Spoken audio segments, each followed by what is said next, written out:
दशम सामाजिक विज्ञान। इस कालखंड में मैं थैलेश शाहू आप सभी का स्वागत करता हूँ भैया बहनों। आइए आज हम अर्थशास्त्र पर चर्चा करते हैं और देखते हैं पृष्ठ क्रमांक 248 अध्याय 18 मुद्रा एवं शाख। तो आइए आज नए पाठ की हम शुरुआत करते हैं भैया बहनों। मुद्रा एवं शाख, आखिर ये मुद्रा क्या है और शाख क्या है, पहले तो हमें यही जानना पड़ेगा। प्यारे बच्चों, जैसा कि आप पिछले कक्षाओं में पढ़े थे, जब मुद्रा का प्रचलन नहीं हुआ था तो उस समय वस्तु विनिमय हुआ करता था। और वस्तु विनिमय क्या होता है? तो जब मुद्रा का चलन नहीं था, बाजारों में मुद्रा उपलब्ध नहीं था, तो उस समय भी लेन देन होता था। मगर लेन देन कैसे होता था उस समय? तो उस समय का जो लेन देन है, वस्तु के बदले वस्तुओं का आदान प्रदान, वस्तुओं के बदले वस्तुओं का आदान प्रदान होता था। जैसे मेरे पास कॉपी है और आपके पास पेन है, मगर आपके पास कॉपी नहीं है, पेन बस है, और मेरे पास कॉपी है, पेन नहीं है, तो दोनों का काम अपूर्ण है। तो मैंने क्या किया, मैंने एक कॉपी आपको दे दिया और उसके बदले मैंने आपसे पेन ले लिया। मतलब अब इससे क्या हो रहा है, एक वस्तु मैंने आपको दिया, उसके बदले दूसरा वस्तु आपने मुझे दिया, और इससे दोनों का काम चल रहा है। ये कहलाता था वस्तु विनिमय। किसी के घर गेहूं है तो वो चावल वाले को दे दिया, चावल वाले ने गेहूं वाले को दे दिया, है ना। तो इस तरीके से वस्तुओं का आदान प्रदान पहले चलता था जब मुद्रा का चलन नहीं था। तो इसे ही हम वस्तु विनिमय कहते थे। लेन देन का माध्यम क्या था? वस्तुओं का आदान प्रदान। मगर उसके बाद आया मुद्रा। तो आखिर ये मुद्रा क्या है? तो सबसे पहले तो भैया बहनों हमको यही जानना पड़ेगा कि हम मुद्रा किसे कहेंगे।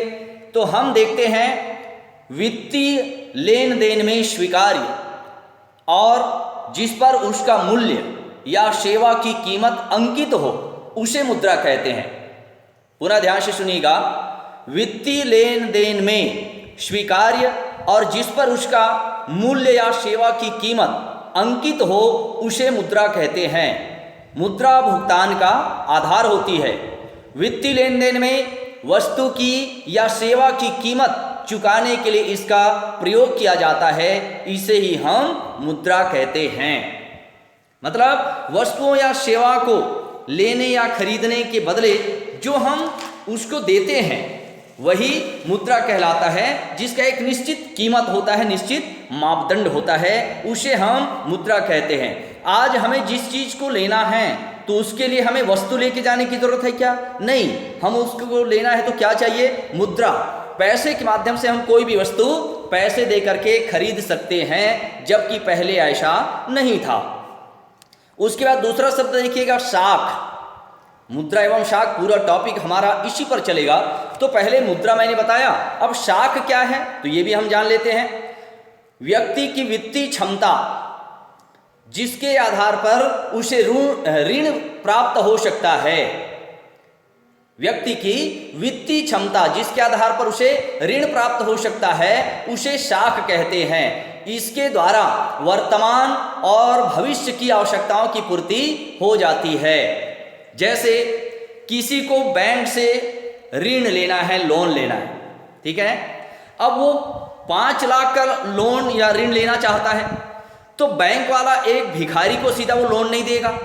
तो उसके बदले वो क्या करता है, पहले वो ये पता करता है कि इसके पास जमीन कितनी है, क्या इसके पास महल है, या इसके पास कोई बंगला है, या इसके पास ऐसी कोई संपत्ति है। मैं ऋण अगर देता हूं और यह ऋण चुकाने में असमर्थ हो गया तो मैं उसकी संपत्ति को बेचकर पैसा वसूल सकूं, इसे ही हम शाख कहते हैं। मतलब एक आदमी की आमदनी 5,000 है और वो बैंक से कहे मैं 1 करोड़ का ऋण लेना चाहता हूं, खेत भी नहीं है उनके पास, मकान भी नहीं है, क्या सरकार उसको ऋण देगी? नहीं। क्यों? क्योंकि उसके पास शाख नहीं है। मतलब उस ऋण को चुकाने के लिए उसके पास वित्तीय आधार नहीं है, इसे ही हम शाख कहते हैं। तो हम आज पूरे इस कालखंड में मुद्रा एवं शाख पर चर्चा करेंगे। तो भैया बहनों हम देखते हैं मुद्रा का बदलता स्वरूप। हमारे दैनिक जीवन में हमें रुपयों और पैसों की आवश्यकता होती है। जैसे हम घर से निकलते हैं तो हमें पैसे की आवश्यकता है, हमको गाड़ी से कहीं जा रहे हैं तो बाइक है तो पेट्रोल डलाना पड़ेगा, या और गाड़ी है तो डीजल डलाना पड़ेगा। तो पेट्रोल के लिए या डीजल के लिए क्या है की जरूरत है, पैसे की जरूरत है। हम किराना सामान लेने जाते हैं, सब्जी लेने जाते हैं, या कोई भी सामान हम लेने जाते हैं तो उसके लिए हमें क्या चाहिए, रुपये और पैसे की आवश्यकता होती है। इनसे हम लेन देन करते हैं। जहां हम इन रुपयों की से आवश्यकता की अधिकांश वस्तुएं और सेवाएं खरीदते हैं। हमारे पास अगर पैसे हैं तो हम दिल्ली, बॉम्बे, कोलकाता कहीं पर भी जाकर हम सामान खरीद सकते हैं, क्योंकि हमारे पास पैसे हैं। पैसे के बदले हमें कोई भी सामान बाजार में आसानी से उपलब्ध हो जाता है। हम पैसा चुकाते हैं और वह सामान लेकर के आ जाते हैं। वैसे ही वस्तुएं और सेवाएं कह रहा है, सेवाएं को खरीदते हैं। तो सेवाएं कैसे खरीदते हैं, जैसे मैं अपना घर का निर्माण करवा रहा हूं, और घर का निर्माण करवा रहा हूं तो मैं क्या कर रहा हूं, मेरे घर में मजदूर लगा है, वहां पर मिस्त्री है, मजदूर है, तो वो लोग दिन भर क्या करते हैं, काम करते हैं। तो वो दिन भर फ्री में काम करेगा क्या, नहीं, अंत में क्या बोलेगा, वो मुझे 200 रुपये या 300 रुपये रोज ही चाहिए। मतलब मैंने उसकी सेवा को खरीदा, वो कोई सामान दिया क्या, नहीं, मतलब वो अपनी सेवा दे रहा है, और सेवा के बदले मैं उसको क्या दूंगा, पैसे दूंगा। मैंने उनकी सेवा को क्या कर लिया, खरीद लिया है।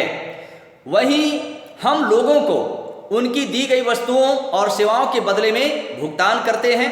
यही रुपये, पैसे, मुद्रा कहलाता है।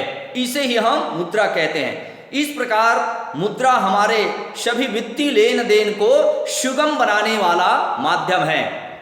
भैया बहनों, आज मुद्रा का प्रचलन जब बाजार में उपलब्ध हुआ तो इससे लेन देन सुगम, आसान हो गया है, जबकि पहले ये लेन देन बड़ा मुश्किल होता था। जैसे मैंने अभी कॉपी और पेन का उदाहरण दिया। अब मेरी कॉपी की कीमत 20 रुपये है और उसकी पेन की कीमत 5 रुपये है। अब मैं उसको लेन देन कर रहा हूं तो मैं कहता हूं नहीं यार, आपको 4 पेन देना पड़ेगा, पर बोलता है मेरे पास 4 पेन नहीं है, 2 ही पेन है, मगर मेरी कॉपी तो महंगी है। कहने का मतलब ये क्या हो रहा है, वस्तु विनिमय में कई समस्याएं आ रही थी, मगर मुद्रा के प्रचलन से ये सभी समस्याओं का समाधान हो गया है। बच्चों आइए, मुद्रा का स्वरूप बदलता रहा है। हमने इतिहास के अध्यायों में लेन देन के लिए धातुओं के उपयोग के बारे में पढ़ा है। पहले तांबा का सिक्का, सोने का सिक्का, चांदी का सिक्का हुआ करता था। धातुओं को सुरक्षित रखना अपने आप में एक कठिन कार्य था भैया बहनों। फिर उतने सारे सिक्के, अब मान लिया जाए मेरे को 2 लाख का कोई सामान खरीदना है, तो 2 लाख अगर उस समय सिक्के का ही चलन था तो 2 लाख का सिक्का आप अंदाजा लगाइए। आज हम दुकान में जाते हैं और सिक्का ही सिक्का पकड़ा दे तो हम क्या कहते हैं, अरे यार इतना सारा सिक्का मैं नहीं रखूंगा। कहने का मतलब उसको लाना ले जाना आसान नहीं होता था। एक स्थान से दूसरे स्थान तक लाना ले जाना ये भी रिस्क था। फिर जब उतना बड़ा वो गट्ठा लेके जाएगा तो चोरी का भी डर बना रहता था, क्योंकि इतना सारा पैसा लेके जा रहा है, मतलब वो सबको दिखाई देगा। व्यापार के लिए हर बार तौलने की सुगम व्यवस्था नहीं थी। फिर बाद में कुछ समस्याओं का समाधान सिक्कों के चलन से हुआ। सिक्कों में तौल निश्चित होती थी और उनको प्रमाणित करने के पीछे राजाओं की प्रतिष्ठा और पहचान होती थी, जैसे आप नीचे दिए चित्र में देख सकते हैं। मुद्रा का प्रचलन का प्रारंभ हुआ तो पहले सिक्का का चलन आया भैया बहनों। मैंने कहा ना, सोने का, चांदी का, तांबे का, पीतल का सिक्का बना, और उसके साथ साथ क्या होता था, तो उन सिक्कों में उसको टकसाल ले जाया जाता था। और उसके बाद यहाँ पर चित्र में आप देखने का प्रयास मैं दिखाने का प्रयास कर रहा हूँ, सिक्के काटे जा रही है, सोने, चांदी या तांबे की पट्टियां हैं, उसको काट काट करके क्या बना रहा है, सिक्का बना रहा है। आप देखिएगा, सिक्के काटे जा रहे हैं। अब इसको टुकड़े टुकड़े में काट के उसको क्या बना रहा है, सिक्का बना रहा है। अब सिक्के बनाने के बाद क्या हो रहा है भैया बहनों, इधर दूसरे चित्र में देखिएगा, सिक्कों पर ठप्पे लगाए जा रहे हैं, है ना। अब ये ठप्पे क्यों लगाए जा रहे हैं, तो यहाँ पर देखते हैं व्यापारी टकसाल जाकर सिक्के बनवाते थे और फिर इनका उपयोग व्यापार में करते थे।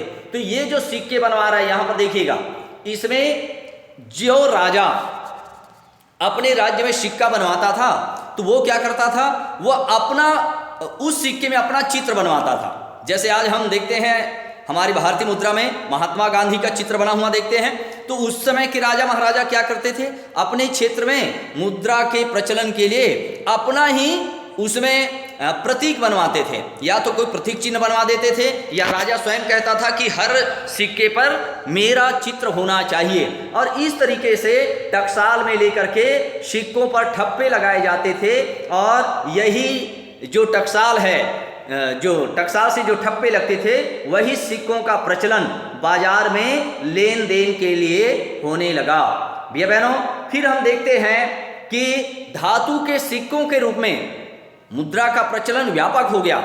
सिक्कों के रूप में मुद्रा के चलने पर इसमें सरलता के साथ कुछ खामियां भी सामने आने लगी। फायदा तो मिला, लेन देन थोड़ा आसान हो गया, मगर इसमें कुछ खामियां भी आने लगी। क्या? सिक्कों की शुद्धता की जांच करने पर हर जांच करने वाला इसे खुरचने, छीलने और इनके भार में कमी के कारण व्यापारिक गण जो व्यापारी हैं इनकी शुद्धता और भार पर संदेह करने लगे। मतलब ये सोने का सिक्का है या नहीं, तो उसको कुरेदता था, उसको घिसता था और इससे सिक्के का स्वरूप क्या हो जाता था? बदल जाता था। फिर उसका वजन, हर कोई उसको जांच कर रहा है तो उसका वजन कम होने लगता था। इस तरीके से हम देखते हैं कि इस सिक्कों के प्रचलन में अब समस्या भी आने लगी। कुछ लोगों ने सिक्कों में मिलावटी धातुओं का भी इस्तेमाल करना प्रारंभ कर दिया। इन सभी परिस्थितियों से बचने के लिए सिक्कों के निर्माण व आकार में सुरक्षात्मक उपाय किए जाने लगे। बोले आखिर ये सिक्का सुरक्षित कैसे रहे, इसका क्या उपाय हो सकता है कि सिक्का को नुकसान भी ना हो और सिक्का का आकार जैसा है वो वैसा ही रहे। तो सिक्कों की बाहरी गुलाई की परतें मोटी की जाने लगी। सिक्के को आप देखिएगा भैया बहनों, इसका जो किनारा बॉर्डर बना हुआ है इसको मोटा बनाया गया ताकि सिक्का क्या हो, आसानी से घिसा ना जा सके। यहां पर महाराजा, यहां पर गंगा सिंह बहादुर दिख रहा है, तो ये ब्रिटिश कालीन भारतीय सिक्के दिखाने का प्रयास किया गया। इसके बॉर्डर को मोटा बनाया गया, किनारा को मोटा बनाया गया। और ये भारत के सोने के सिक्के, जब अंग्रेजों का सिक्का प्रचलन में नहीं था, हमारे भारत में आए तो उसने अपने सिक्के प्रारंभ कर दिए। उसके पहले हमारी भारतीय मुद्रा इस प्रकार से थी जो भारत के सोने के सिक्के बने थे, मगर इसमें कई समस्याएं देखने को मिल रही थी। व्यापार के बढ़ने के साथ साथ कुछ नई समस्याएं आने लगी। सामान खरीदने के लिए उन्हीं सिक्कों की जरूरत होती जो उस क्षेत्र में स्वीकार्य होता था और चलन में हो। मतलब डोंगरगढ़ का राजा है तो डोंगरगढ़ क्षेत्र का राजा अपने क्षेत्र के लिए सिक्का बनवाया, मगर यहाँ का व्यक्ति वो दिल्ली चला गया तो वहां पर ये डोंगरगढ़ का सिक्का नहीं चलेगा। बोले क्यों? क्योंकि ये डोंगरगढ़ का सिक्का है, हमारे दिल्ली में मान्य नहीं है। तो ये समस्या आने लगी। हर क्षेत्र में अलग अलग सिक्के चलते थे। व्यापारियों की लेन देन के लिए एक तरह से सिक्कों को दूसरे में बदलने की जरूरत होने लगी। इस तरह एक को दूसरे में बदलना अपने आप में एक कारोबार बन गया। और प्यारे भैया बहनों, भारत में व्यापारियों ने इस समस्या का एक हल निकाला। इससे उन्हें हर बार सिक्कों के ढेर एक जगह से दूसरी जगह नहीं ले जाना पड़े और इस तरह से उन्होंने प्रयास किया कि इसका लेन देन कैसे आसानी से हो सकता है ताकि हम सिक्के को यहाँ से लेकर के वहाँ ना जाएं और लेन देन आसान हो जाए। तो भैया बहनों, इसके लिए व्यापारियों ने एक बहुत सुंदर विकल्प निकाला, एक रास्ता निकाला। अब वो रास्ता क्या है मैं आपको कल के कालखंड में बताऊंगा। आज के लिए इतना ही, धन्यवाद।